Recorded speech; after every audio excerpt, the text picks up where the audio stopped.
Bom dia, boa tarde e boa noite. Meu nome é Felipe Campos e você está mais uma vez no meu canal.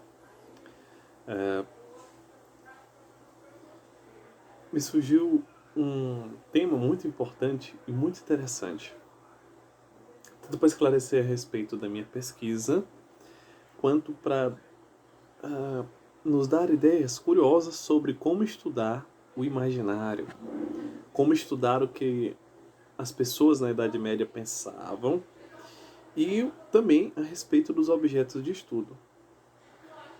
Porque a questão seria o seguinte, por exemplo, existiram as cruzadas medievais. Assunto que também, se Deus quiser, teremos em nosso canal. Mas essas cruzadas medievais, existem os eventos que aconteceram a ela. Cruzadas das crianças, as cruzadas para a conquista de Jerusalém, as diversas cruzadas e seus nomes. Existe o que aconteceu e existe as ideias, motivações e os imaginários em torno disso tudo. Imaginário, então, praticamente ele está ligado ao símbolo, a uma espécie de poder e a uma representação. A um conceito, uma ideia mental de algo que existe. Seria uma espécie de imaginário. Você tem algumas dificuldades para se entender o imaginário.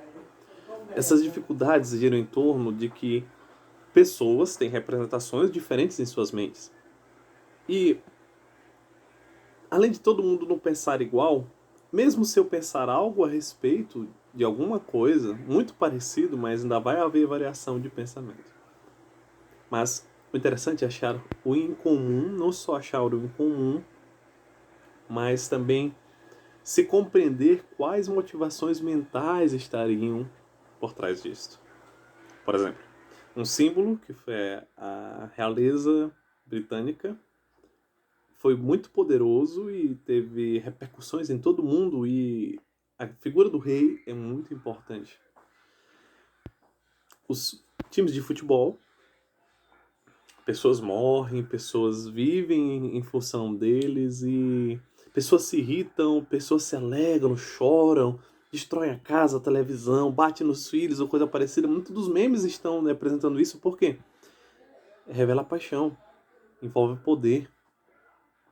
Uma das questões fundamentais do período medieval é que o discurso da igreja dominava o que está na mente das pessoas. O discurso majoritário das pessoas que eram mais preparadas intelectualmente era o discurso da igreja, que havia uma formulação teológica que então conquistava a mente dos seus ouvintes. Mas partindo para o assunto do nosso vídeo, que tem a ver diretamente com o imaginário também, é a respeito justamente de se pensar sobre Deus, inferno, purgatório e paraíso.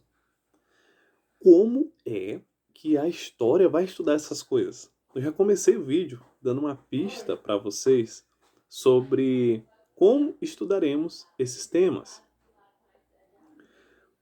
Algumas pessoas pensariam assim: nossa, que ideia estranha.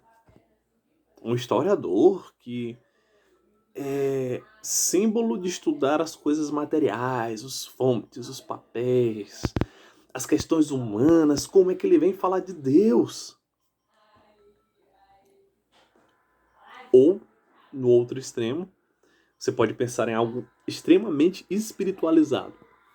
Pensar assim: olha, história estudar sobre Deus? Então quer dizer que ele teve uma revelação, ou ele acredita nos relatos e tudo mais. Inclusive, se você está sempre ligado nos vídeos do canal, eu sempre estou trazendo novos materiais a respeito da visão de Túndalo e também dos motivadores de eu trazer este vídeo agora.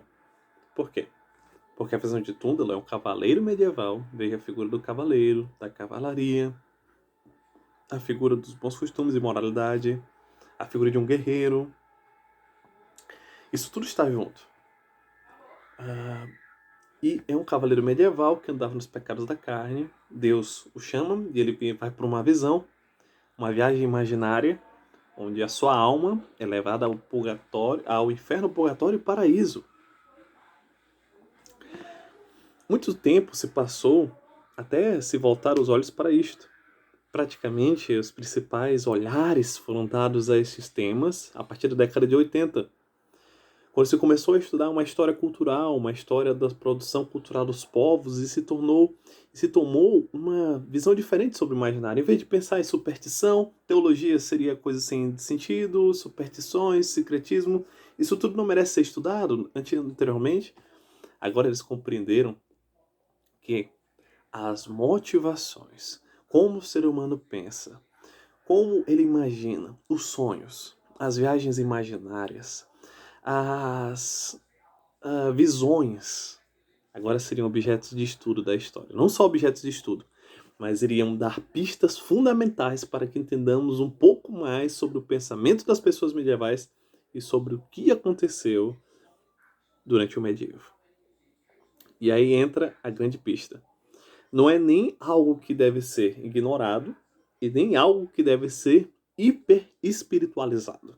Por quê? Porque nos métodos e na teoria da história, conseguimos compreender que há um pensamento menor ou majoritário sobre Deus. Então, quando a gente se estuda o Deus da Idade Média, um livro maravilhoso do Degolf, é um livro muito saboroso de se ler, a gente estuda uma questão do seguinte: qual o pensamento sobre Deus das pessoas no medievo? E entra um problema interessante aqui, porque cada período da medievalidade se pensou de forma diferente sobre Deus. Por exemplo, no período em relação que se compreende do começo da Idade Média até os séculos 9 e 10, se pensava em um Deus irado, um Deus justo e irado em seu trono, que estaria preparado para matar pecadores e que deveríamos nos converter a ele. No século X ao século XIV, período de grandes problemas, de peste, de crescimento também, se começa a identificar Deus como identificando os sofrimentos de Cristo. Um Deus amoroso, um Deus humano, um Deus que se comunica com seus adoradores, que tem uma vida parecida com a deles e que é sofredor e que pode socorrer aqueles que sofrem. E até idos de Martinho Lutero, a tendência de um Deus irado voltou novamente. Sempre o cristianismo, a partir do século VII, a salvação se torna o tema fundamental e central do cristianismo. Justamente, em parte, e claro, isso aqui é só um pequeno resumo, tem muita coisa muito interessante a se pensar, em parte é também em torno do seguinte: a partir do momento que eu elevo a salvação e a igreja em si tem um discurso de salvação, ela atrai o poder a si mesma. Ela atrai o poder de cativar aquela cristandade e ter um certo tipo de domínio do imaginário daquelas pessoas. Claro que não vamos pensar na igreja como uma vilã, uma mocinha. Vamos pensar e problematizar e desconstruir essas questões e pensar no seguinte: teve pessoas sérias ali, teve pessoas que tinham motivações duvidosas, mas claro, pensemos juntos. A questão do inferno, por exemplo. Você já parou para pensar na seguinte questão? Por que a Bíblia enfatiza pouquíssimo no inferno e tem tantas questões e escritos sobre o inferno, descrições e coisa parecida? Porque na Bíblia não tem nenhuma sequer citação do diabo atormentando os danados no inferno, mas a crendice popular, de forma geral, tem isso. Essa é a questão que a gente tem que pensar e explicá-la. Por exemplo, as questões do purgatório. O purgatório é criado, então, como espaço, como ideia de purgação de pecados e como espaço em torno do século XII. E o século XII, como já falei a vocês nos vídeos passados, tem a ver com a reforma gregoriana. Uma tentativa da igreja de atrair poder a si mesma. E ela, como intercessora de Deus, dos homens a Deus, como mediadora dele, ela é responsável, então, pessoal, por dominar os discursos, não só dominar os discursos, mas com a questão do purgatório, agora, os vivos e os mortos têm relações e as pessoas têm que orar pelos mortos, porque mesmo se você fosse um cristão razoavelmente bom, você iria para o purgatório, então tem que orar, tem que... Esse cristianismo de uma salvação, de uma luta contra o diabo, principalmente nesse período. Então, havia essa preocupação, era uma forma de captar as mentalidades e adquirir mais poder. Só que o purgatório, ele deu espaço também para as questões do domínio dos discursos do papado em relação a indulgências. Então, já que se orasse por uma pessoa no purgatório, ela seria livrada do purgatório e iria para o paraíso, era uma forma de eu acumular mérito para alguém, para que essa pessoa pudesse ser salva. Então, pensaram-se o seguinte: por falta de recursos, então vamos começar a vender indulgências. Isso vai culminar na Reforma Protestante. Olha como um sistema, as consequências disso tudo, e olha que isso foi só uma ideia da criação do purgatório. É interessantíssimo esse tema. E a questão do paraíso, por exemplo. As formulações do paraíso, por que anjos brancos, por exemplo, loiros, olhos azuis, isso tudo são construções, asas. Por que aquelas asas? E é interessante, porque os anjos usam asas no Antigo Testamento da Bíblia. Então, o paraíso, que vai culminar muitas vezes em sociedades, em lugares imaginários, em lugares que chamamos de paradisíaco, como Concânia. O paraíso, então, teria a abundância daquilo que falta no período medieval.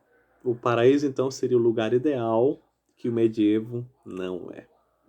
Isso move esperanças, move desesperos e muitos pensamentos a respeito de todos esses temas. Então, resumindo, como estudar sobre Deus, inferno, purgatório e paraíso?